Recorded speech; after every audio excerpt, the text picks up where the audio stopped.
അസ്സലാമു അലൈക്കും വറഹ്മത്തുള്ളാഹി വബറകാതുഹു. ബിസ്മില്ലാഹി വൽഹംദുലില്ലാഹി വസ്സലാത്തു വസ്സലാമു അലാ അഷ്റഫിൽ മഖ്ലൂഖീൻ വഅലാ ആലിഹി വസ്വഹ്ബിഹി അജ്മഈൻ അമ്മാ ബഅദ്. അല്ലാഹുമ്മ ഗ്ഫിർ ലനാ വർഹംനാ വലിവാലിദീനാ വലിജമീഇൽ മുഅ്മിനീന വൽ മുഅ്മിനാത്ത്. അല്ലാഹു സുബ്ഹാനഹു വ തആല ഇൽമ് നമുക്ക് എളുപ്പമാക്കി തരട്ടെ. അതനുസരിച്ച് അമൽ ചെയ്യാൻ അല്ലാഹു തൗഫീഖ് നൽകട്ടെ. അല്ലാഹു നമ്മുടെ ആഖിബത്ത് നന്നാക്കി തരട്ടെ. പ്രിയപ്പെട്ടവരെ, ഇന്ന് ഞാൻ നിങ്ങൾക്ക് മത്തിന് അർത്ഥം വെക്കാനാണ് ഉദ്ദേശിക്കുന്നത്. മത്തിന് ഷറഹ് അടക്കം വെക്കുമ്പോൾ കുറച്ച് പ്രയാസം ഉണ്ടാകും. പണയത്തിൻ്റെ പാടാണ്. അപ്പോൾ അതിനു മുമ്പ് ഞാൻ കടത്തിൻ്റെ പാടുണ്ടല്ലോ, കടവടാണ് തുടങ്ങിയത് ഫസ്ലുൻ. അവിടെ മുതൽ മത്തിൻ്റെ പേര് ഖുറത്തുലൈൻ എന്നല്ലേ. അൽ ഇഖ്റാദു സുന്നത്തുൻ. ഇഖ്റാദ് സുന്നത്താണ്. നമ്മൾ മറിച്ചില്ലേ, കിതാബ് മറിച്ചില്ലേ? ബി ഈജാബിൻ, സമ്മതവചനത്തോടെ, ക അക്കറൽ തുക വ കബൂലിൻ, കബൂൽ കൊണ്ടും. അപ്പോൾ ഈജാബും കബൂലും വേണം. കടം കൊടുത്താൽ എപ്പോഴാണ് കടം വാങ്ങിയ ആളുടെ ഉടമസ്ഥതയിലേക്ക് ആ സാധനം വരുന്നത്? വ മലക്ക മുഖ്തരിദുൻ ബി ഖബദിൻ, കടം വാങ്ങിയാൽ ഖബദ് കൊണ്ട് ഉടമയാക്കും. വലി മുഖ്രിദിൻ ഇസ്തിർദാദുൻ, കടം കൊടുത്തയാൾക്ക് ആ സാധനം തിരിച്ചെടുക്കാവുന്നതാണ്, കൊടുത്ത സാധനം അങ്ങനെ തന്നെ ഉണ്ടെങ്കിൽ.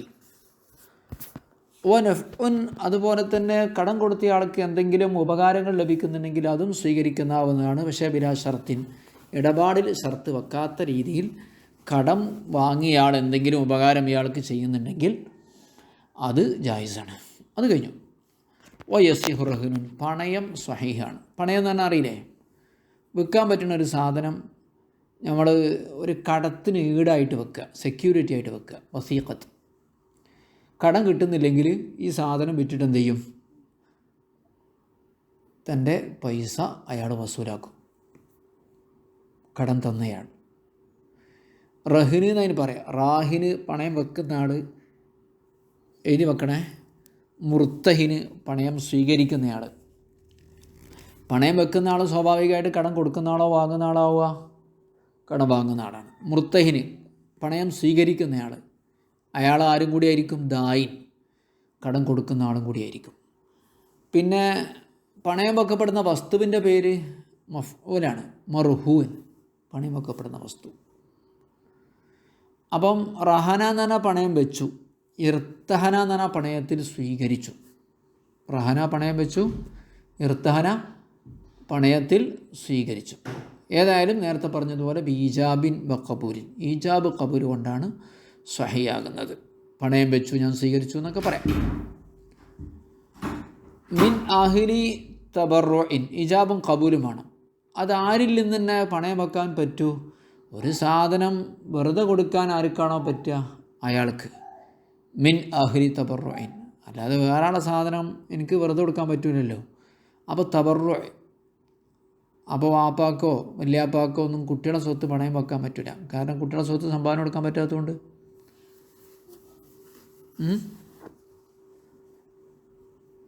തബറുഇൻ്റെ അഹ്ലുകാരിൽ നിന്ന് സ്വഹിയാകൂ. കുട്ടികളുടെ പൈസ, കുട്ടികളുടെ വസ്തു പണയം വെക്കാനും പറ്റില്ല, കുട്ടികളുടെ പൈസ പണയത്തിൽ സ്വീകരിക്കാനും പറ്റില്ല. കുട്ടികൾക്കും വേണ്ടി പണയത്തിൽ സ്വീകരിക്കാനും പറ്റില്ല. കുട്ടികളുടെ പൈസ കാണും.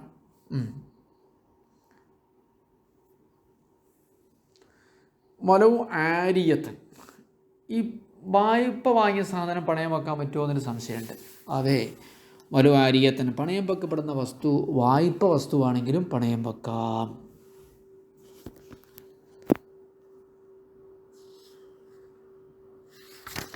ശരി, പക്ഷേ ഒരു ഷർത്തുണ്ട്. ഈ പണയം വെക്കുമ്പോൾ ശ്രദ്ധിക്കേണ്ട ഒരു കാര്യം, പണയം വെച്ച ആൾക്കോ പണയത്തിൽ സ്വീകരിച്ച ആൾക്കോ ഒരു ബുദ്ധിമുട്ടുണ്ടാക്കുന്ന നിബന്ധന പാടില്ല എന്നുള്ളതാണ്. ഉദാഹരണം, നിങ്ങൾ എൻ്റെ അടുത്തൊരു സ്വർണം പണയം വെച്ചു. അപ്പോൾ നിബന്ധനയാണ്, എൻ്റെ സ്വർണം വിൽക്കാൻ പറ്റില്ല കേട്ടോ. കടം നൽകേണ്ട സമയമാകുമ്പോൾ വിൽക്കാൻ പറ്റൂല, അല്ലെങ്കിൽ ഇത്ര പൈസക്കേ വിൽക്കാൻ പറ്റൂ, സാധാരണ വിലയേക്കാൾ കൂടുതൽ വിലയ്ക്ക് വിൽക്കാൻ പറ്റൂ തുടങ്ങിയ നിബന്ധനകളൊന്നും വെക്കാൻ പറ്റില്ല. കാരണം അത് പണയം സ്വീകരിക്കുന്ന ആളെ സംബന്ധിച്ചിടത്തോളം ബുദ്ധിമുട്ടാണല്ലോ. അല്ലെങ്കിൽ ഞാനിപ്പോൾ ഒരു ബൈക്ക് നിങ്ങളടുത്ത് പണയം വെക്കുകയാണ്. അപ്പോൾ ഈ പണയം വെക്കപ്പെടുന്ന സാധനം ഉപയോഗിക്കാൻ പാടില്ല എന്നാണ് നിയമം. അപ്പോൾ നിങ്ങളുടെ അടുത്ത് ഞാൻ കാറ് പണയം വെച്ചിട്ട് ആ കാറ് ഞാൻ 2 ലക്ഷം റുപ്യ നിങ്ങളോട് കടം വാങ്ങിയതാണ്, എൻ്റെ കാറ് നിങ്ങളുടെ അടുത്ത് പണയം വെച്ചു. എന്നിട്ട് നിങ്ങളെന്ത് ചെയ്യുക, ഷർത്ത് വെക്കുക, ആ കാർ എനിക്ക് ഉപയോഗിക്കാൻ തരണം. അത് പറ്റില്ല. പണയം വെക്കപ്പെട്ട വസ്തു ഉപകരിക്കാൻ പറ്റില്ല. അത്തരം നിബന്ധനകളോടുകൂടിയുള്ള പണം ശരിയല്ല. ലാ യസിഹു ബി ഷർത്തി മാ യളുറു, പ്രയാസമുണ്ടാക്കുന്ന നിബന്ധനയോടുകൂടെ പണയം സ്വഹീഹ് അല്ല. ലാ യസിഹു ബി ഷർത്തി മാ യളുറു, റാഹിനിനോ മുർത്തഹിനോ പ്രയാസമുണ്ടാക്കുന്ന നിബന്ധനയോടുകൂടെയുള്ള പണയം സ്വഹീഹ് അല്ല. ഉദാഹരണം ഖഅല്ലാ യുബാഅ ഇൻദൽ മഹില്ലി, കടം നൽകാൻ സമയമാകുമ്പോൾ അതിനെ വിൽക്കപ്പെടരുത് എന്ന് ഷർത്ത് വെക്കും പോലെ. ബാഅയബിഉന മജ്ഹൂലാണ്, യുബാഅ അന്നു വന്നപ്പോൾ നസ്ബ് ചെയ്തു. ഇൻദൽ മഹില്ലി എന്ന് പറഞ്ഞാൽ വഖ്ത ഹുലൂലിദ്ദൈനി എന്നർത്ഥം, കടം നൽകേണ്ട സമയമാകുമ്പോൾ. മറ്റൊരു ഷർത്ത് വക ഷർത്തി മൻഫഅതിഹി ലി മുർത്തഹിനിൻ, പണയവസ്തുവിൻ്റെ ഉപകാരം മുർത്തഹിന് ഉണ്ടായിരിക്കുന്നതാണ് എന്ന് ഷർത്ത് വെക്കുക. കാറ് പണയം വെച്ചിട്ട് ആ കാറ് ഞാൻ ഓട്ടി നടക്കുന്നു പണയം വെക്കുക. അപ്പോൾ വണ്ടിയൊക്കെ പണയം വെക്കുന്നൊരു പരിപാടി ഉണ്ടല്ലേ, വണ്ടി പണയത്തിന് കൊടുക്കുക എന്ന് പറഞ്ഞാൽ. അപ്പോൾ പൈസ കൊടുക്കുന്നു, പരസ്പരം തൃപ്തിയോടു കൂടിയാണെങ്കിൽ പറ്റും. ഒക്കെ ഷർത്തി മൻഫഅതിഹി ലി മുർത്തഹിനിൻ, പണയം സ്വീകരിച്ച വ്യക്തിക്ക് പണയവസ്തുവിൻ്റെ ഉപകാരം നിബന്ധന വെക്കും പോലെയും അതും പറ്റൂല. അതല്ലെങ്കിൽ ഞാൻ നിങ്ങളുടെ അടുത്ത് ഒരു തെങ്ങാണ് പണയം വെച്ചത്, പണയം വെക്കപ്പെട്ട വസ്തു മാത്രമാണ് പണയത്തിലുള്ളത്, അതിൻ്റെ തേങ്ങയൊക്കെ എനിക്ക് തന്നെയാണ്, പണയം വെച്ച ആൾക്ക് തന്നെയാണ്. അപ്പോൾ ഷർത്ത് വെക്കുക അതിൻ്റെ തേങ്ങയൊക്കെ എനിക്കായിരിക്കും എന്ന് അയാൾ ഷർത്ത് വെക്കുക, കടം തന്നയാൾ. അത് പറ്റൂല.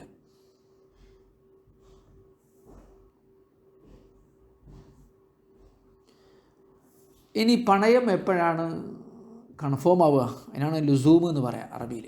എപ്പോഴാണ് കൺഫേം ആവുക? കച്ചവടം കൺഫേം ആവുക, ലാസിമാകുക എന്ന് പറയില്ലേ, അത് ഖബൽ ചെയ്യണം.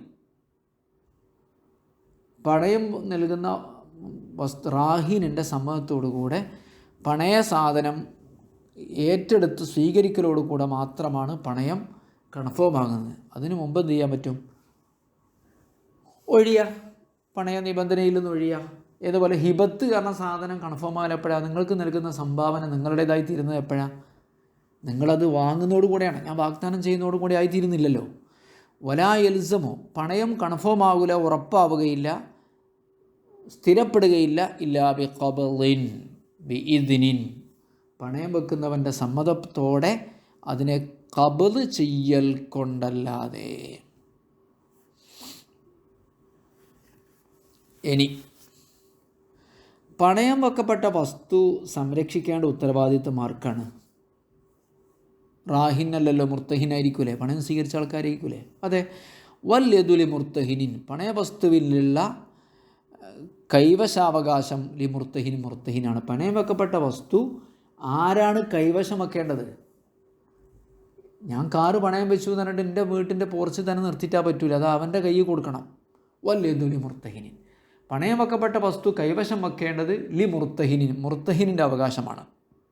പണയം ഉറച്ചു കഴിഞ്ഞാൽ പിന്നെ ആ സാധനം എനിക്ക് തിരിച്ചുകൊണ്ടുവരാൻ പറ്റില്ല, അത് അയാളെ കസ്റ്റഡിയിലാണ് ഉണ്ടാവുക, അയാളെ കൈവശത്തിലാണ് ഉണ്ടാവുക. ഏതായാലും ഒരു ചോദ്യം, പണയം വെക്കപ്പെട്ട വസ്തു നശിച്ചു, മുർത്തഹിൻ്റെ കൈവശം വെച്ച് നശിച്ചു, അയാളതിന് ഉത്തരവാദിയാകുമോ ഇല്ലേ എന്നാണ്. ഇല്ല, അയാളെ കയ്യിൽ അമാനിൻ്റെ കൈയല്ല, അമാനത്തിൻ്റെ കൈയാണ്. അപ്പോൾ അയാൾ പറയുന്നത് വിശ്വസിക്കണം. അയാളുടെ ആ കൈ അമാനത്തിൻ്റെ കൈയായതുകൊണ്ട്, അമാനിൻ്റെ കൈയായതുകൊണ്ട്, അല്ലാത്തതുകൊണ്ട് ഉത്തരവാദിയാവില്ല. കടം വീട്ടി, കടക്ക വീട്ടിയിട്ടും അയാൾ തരാതെയാണ് നശിച്ചെങ്കിൽ ഉത്തരവാദിയാകും കേട്ടോ, അതല്ലേ നമ്മൾ പറയുന്നത്. പണയം കൃത്യമായ രീതിയിൽ നടന്നുകൊണ്ടിരിക്കെ അതിനെന്തെങ്കിലും കട്ടുണ്ടോകയോ അയാളെ വീഴ്ചയൊന്നുമില്ലാത്ത രീതിയിൽ എന്തെങ്കിലും സംഭവിച്ചാൽ അയാൾ ഉത്തരവാദിയാവില്ല. അതിന് പറയുന്ന പേരാണ് വഹിയ അമാനത്തുൻ. മുർത്തഹിനിൻ്റെ കൈ അമാനത്തുൻ, അത് വിശ്വസിക്കപ്പെടുന്ന കൈയാണ്, അല്ലെങ്കിൽ നിർഭയത്വമുള്ള കൈയാണ്, ഉത്തരവാദിത്വമില്ലാത്ത കൈയാണ്. ബാധ്യത ഏറ്റെടുക്കാത്ത കൈയാണ് എന്നൊക്കെ. അതാണ് അമാനത്ത് എന്ന് പറഞ്ഞത്. ശരി,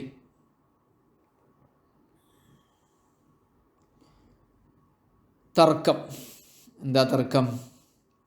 നശിച്ചു പോയിട്ടുണ്ട്, നിങ്ങൾ പണയം വെച്ച സാധനം നശിച്ചു പോയിരിക്കുന്നു എന്ന് എൻ്റെ അടുത്ത് പണയം വെച്ച് നിങ്ങൾ പറയുന്നില്ല നശിച്ചിട്ടുണ്ട്, എൻ്റെ അടുത്തുണ്ട്, നീ ഒളിപ്പിച്ച് വെച്ചൊക്കെയാണ്, അല്ലെങ്കിൽ നീ വിറ്റതാണ്. ആരുതാ വാദിക്കുക? സത്യം ചെയ്യുക. മുർത്തഹിൻ്റെ വാദമാണ് സ്വീകരിക്കുക. വസുദ്ദിഖ അതിൽ മുർത്തഹിൻ, മുർത്തഹിൻ്റെ വാദം അംഗീകരിക്കപ്പെടും. ഫീ തെൽഫിൻ, അത് നശിച്ചു എന്ന വാദത്തിൽ മുർത്തഹിൻ്റെ വാദമാണ് വാസ്തവമാക്കപ്പെടുക. അയാൾ കോടതിയിൽ കേസ് പോയാൽ അയാൾ സത്യം ചെയ്യണം, എന്നിട്ട് അയാളുടെ വാദം സ്വീകരിക്കപ്പെടും. വസുദ്ദിഖ ഫീ തെൽഫിൻ, നശിച്ചു എന്ന വാദത്തിൽ മുർത്തഹിനെയാണ് വാസ്തവമാക്കപ്പെടുക. അതേ സമയത്ത് മറ്റൊരു തർക്കം, ഞാനത് തിരിച്ചു തന്നിട്ടുണ്ട് എന്ന് മുർത്തഹിൻ, ഇല്ല തിരിച്ചു തന്നിട്ടില്ല എന്ന് റാഹിനും. അവിടെ എന്താ ചെയ്യുക?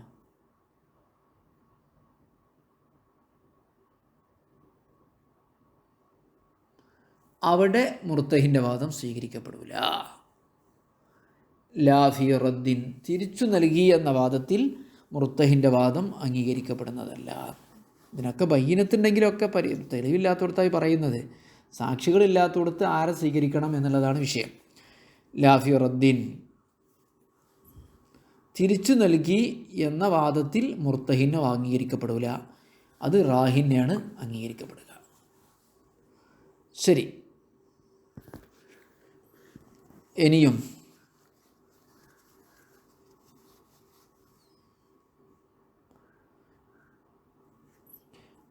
അപ്പോൾ ഞാൻ നിങ്ങളോട് ₹1,00,000 വാങ്ങിയിട്ടാണ് ഞാൻ എൻ്റെ സ്വർണം പണയം വെച്ചത്, നിങ്ങളെ കയ്യിൽ പണയം വെച്ചത്, എൻ്റെ കാറ് പണയം വെച്ചത്. 1,00,000 തരേണ്ട സമയം കഴിഞ്ഞിട്ട് നിങ്ങൾ തരുന്നില്ല, എന്ത് ചെയ്യും? വിൽക്കാൻ വേണ്ടി ആവശ്യപ്പെടും. വലഹു, മുർത്തഹിനുണ്ട് തലബ് ബൈഹി, അത് വിൽക്കാൻ ആവശ്യപ്പെടാം. ഇൻ ഹല്ല ദൈനുൻ, കടത്തിന് അവധിയായാൽ, കടത്തിന് അവധിയെത്തിയാൽ അത് വിൽക്കാൻ വേണ്ടി ആവശ്യപ്പെടാം.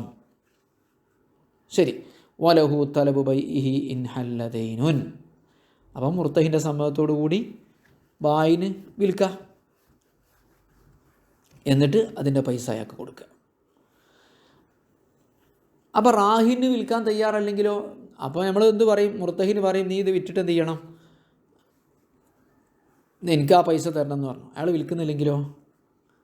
വൈജ്ബറു റാഹിനുൻ, പണയം വെച്ചവനെ ഭരണാധികാരി നിർബന്ധിക്കും. അയാൾ അനുസരിക്കുന്നില്ലെങ്കിൽ അയാളെ ജയിലിലിടും, എന്നിട്ട് വിൽക്കാൻ വേണ്ടി ആവശ്യപ്പെടും. ജയിലിലിട്ടു അയാൾ വിൽക്കാൻ തയ്യാറല്ലെങ്കിലോ? ഫൈൻ അസറ, അയാൾ വിൽക്കില്ല എന്ന വാശിയിൽ ഉറച്ചു നിന്നാൽ ബാഅഹു ഖാദിൻ, അയാൾക്ക് വേണ്ടി, അയാൾക്കെതിരെ ഖാദി വിൽപ്പന നടത്തുന്നതാണ്.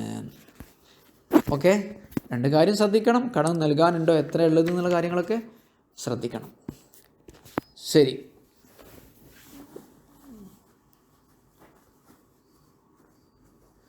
ഇനി ഞാൻ പഴയ കാലത്തൊക്കെ മൃഗങ്ങളൊക്കെയാണ് പണയം വെക്കുക, വാഹനങ്ങളല്ലല്ലോ. അപ്പോൾ ഒരു മൃഗത്തിനെ പണയം വെച്ചു എന്നൊക്കെ നിങ്ങളടുത്ത്, അല്ലെങ്കിൽ ഒരു സാധനം പണയം വെക്കപ്പെട്ട വസ്തുവിൻ്റെ സംരക്ഷണത്തിന് ആവശ്യമായൊരു സാധനം, ഇപ്പോൾ ഒരു കാറാണെങ്കിൽ കാറ് എന്തു ചെയ്യും? വഅല മാലിക്കിഹി മുഅനത്തുൻ, അതിനെ പരിചരിക്കാനുള്ള ചെലവ് ഉടമസ്ഥനാണ് വഹിക്കേണ്ടത്. എൻ്റെ കാറ് നിങ്ങളെ കസ്റ്റഡിയിലാണ്ടാകുക എന്നാണ് നമ്മൾ നേരത്തെ പറഞ്ഞത്. വല്യതു ലി മുർത്തഹിനിൻ, അത് ആ സാധനം കൈവശം വെക്കേണ്ടത് മുർത്തഹിനിക്കുള്ള അവകാശമാണ് എന്ന് പറഞ്ഞു. അതേ സമയത്ത് ഞാൻ നിങ്ങളുടെ അടുത്തൊരു ആടിനെയോ പോത്തിനെയോ ഒക്കെയാണ് പണയം വെച്ചതെങ്കിൽ അതിൻ്റെ തീറ്റ, ചെലവ് അതൊക്കെ ആരാ വഹിക്കേണ്ടത്? ഉടമസ്ഥൻ തന്നെയാണ്. വഅല മാലിക്കിഹി, പണയ വസ്തുവിൻ്റെ ഉടമസ്ഥന് ബാധ്യതയാണ് മുഅനത്തുൻ, ചിലവ്. പണയ വസ്തുക്കപ്പെട്ട വസ്തുവിൻ്റെ ചെലവ് അവനാണ് വഹിക്കേണ്ടത്.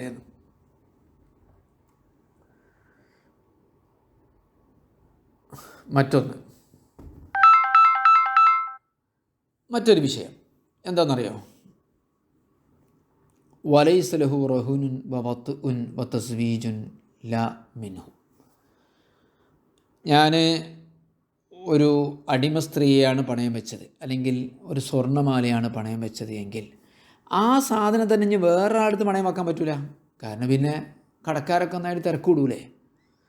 അതുപോലെ തന്നെ അടിമ സ്ത്രീയെയാണ് പണയം വെച്ചതെങ്കിൽ എൻ്റെ അടിമ സ്ത്രീയെ എനിക്ക് വത്ത് ചെയ്യാൻ സംയോഗം ചെയ്യാം. പക്ഷേ പണയം വെക്കപ്പെട്ട അടിമ സ്ത്രീയെ വത്ത് ചെയ്യാൻ പറ്റില്ല. കാരണം അത് അയാളെ കൈവശമാണ് ഇപ്പോൾ ഉള്ളത്. ഗർഭിണിയായില്ലെങ്കിൽ പോലും. കാരണം ഗർഭിണിയാവുക അങ്ങനത്തെ കുറച്ച് കാര്യങ്ങളൊക്കെ സംഭവിക്കാൻ സാധ്യത ഉണ്ടല്ലോ. പിന്നെ അതിൻ്റെ ആ പണയ വസ്തുവിൻ്റെ മൂല്യം നഷ്ടപ്പെടും. അടിമ സ്ത്രീയാണ് പണയം വെച്ചതെങ്കിൽ കെട്ടിക്കാനും പറ്റില്ല. നമ്മൾ അന്നത്തെ ഇപ്പം അടിമ സ്ത്രീ ഉള്ള കാലത്തുള്ള വർത്താനായി പറയുന്നത്. വലൈസലഹു, ഉടമസ്ഥന് അനുവദനീയമല്ല റഹ്നുൻ, ഈ പണയം വെക്കപ്പെട്ട വസ്തുവിനെ വേറൊരു കശിൻ്റെ അടുത്ത് പണയം വെക്കാൻ പറ്റില്ല. അപ്പോൾ രണ്ടാളടുത്ത് പണയം വെച്ച് കഴിഞ്ഞാൽ പ്രശ്നമാണ്. അതുപോലെ ഇപ്പോൾ വത്തുൻ, പണയം വെക്കപ്പെട്ട സാധനം ഒരു അടിമ സ്ത്രീയാണെങ്കിൽ അതിനെ വത്ത് ചെയ്യാനും പറ്റില്ല. യജമാനൻ എന്ന രീതിയിൽ സംഭോഗം ചെയ്യാനും പറ്റില്ല. വത്തസ്വീജുൻ, മറ്റൊരാൾക്ക് കെട്ടിച്ചു കൊടുക്കാനും പറ്റില്ല. കെട്ടിച്ചു കൊടുത്താലൊക്കെ അതിൻ്റെ അർത്ഥം നഷ്ടപ്പെട്ടു. പക്ഷേ ലാ മിൻഹു, പണയം സ്വീകരിച്ച ആൾക്ക് വേണമെങ്കിൽ കെട്ടിച്ചു കൊടുക്കാം, അതിന് കുഴപ്പമില്ല. ഞാൻ നിങ്ങളുടെ അടുത്താണ് പണയം വെച്ചതെങ്കിൽ നിങ്ങൾക്ക് വേണമെങ്കിൽ അടിമ സ്ത്രീയെ കെട്ടിച്ചു തരാം, അതുകൊണ്ട് ബുദ്ധിമുട്ടൊന്നുമില്ലല്ലോ, നിങ്ങൾക്ക് സന്തോഷിക്കാരം. ലാ മിൻഹു. അതേ സമയത്ത് മുർത്തഹിന് കെട്ടിച്ചു കൊടുക്കുന്നതിൽ തെറ്റില്ല. ഓ തസ്വീജ് എന്ന് പറഞ്ഞാൽ പുറത്തേക്ക് കെട്ടിച്ചു കൊടുക്കാൻ പറ്റില്ല. അതേ സമയത്ത് ലാ മിൻഹു, അയാൾക്ക് കെട്ടിച്ചു കൊടുക്കുന്നതിന് പ്രശ്നവുമില്ല. ആര്? ഈ അടിമ സ്ത്രീ ആരെടുത്താണോ പണയം വെച്ചത് അയാൾക്ക് തന്നെ കെട്ടിച്ചു കൊടുക്കുന്നതിൽ പ്രശ്നമൊന്നും ഇല്ല. ഇനി തർക്കം, പണയം തന്നെ ഉണ്ടായിക്കണോ അല്ലേ എന്നുള്ളൊരു തർക്കം. നമ്മൾ കച്ചവടത്തിൻ്റെ പാടത്ത് പറഞ്ഞതുപോലെ, അല്ലെങ്കിൽ എത്രയാണ് പണയം വെച്ചത് എന്ന് തർക്കം.